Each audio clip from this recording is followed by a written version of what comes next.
তো খালিদি এখন কি কাটা হবে? এই যে দেখো দেখো আমার বটির উপরে ঘাটকল গাছ আছে। ঘাটকুল গাছ। তো চলো কাটো। কি করে কাটতে হয় আগে একটু বাড়ো দেখো। আগে বাড়ো। কাটবা তো তা। কাটতে হবে। তা কি? এই আবার কাটো রে, ধৌ রে, রাধো রে। এই জন্যই বাঙালি খাবার রান্না করতে ইচ্ছা করে না। তো কালিদি আছে ঘাটকুল কাটবে, সেইটা তোমাদের সঙ্গে শেয়ার করব।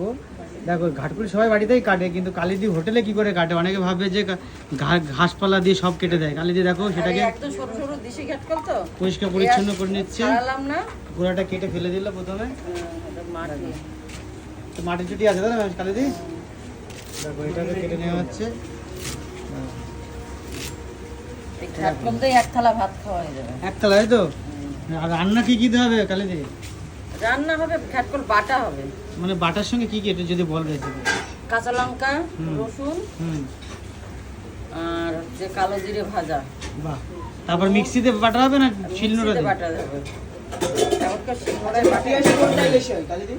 শিলনোড়াটাই বেশি হয়। টেস্ট ভাজা না বাটাটা ভালো লাগে তোমার? বাটাটাও ভালো লাগে, ভাজাটাও ভালো লাগে। এক থালা ভাত শেষ হয়ে যাবে তাই তো? গরম ভাত। কাঁঠালের আটি দিয়ে হুম। আর ঘ্যাটকল দিয়ে কাঁঠালের বাটা। আটির না? না বাজে কথা বলে না অসভ্য। তো চলো যাই হোক, যদি ভিডিওটা ভালো লাগে অবশ্যই কাঠের এই ঘাটকল অবশ্যই কমেন্ট করে জানিও। চলো বাই কালিদি, থ্যাংক ইউ, টাটা। ভালো লাগে অবশ্যই লাইক করে শেয়ার করে কালিদি টাটা।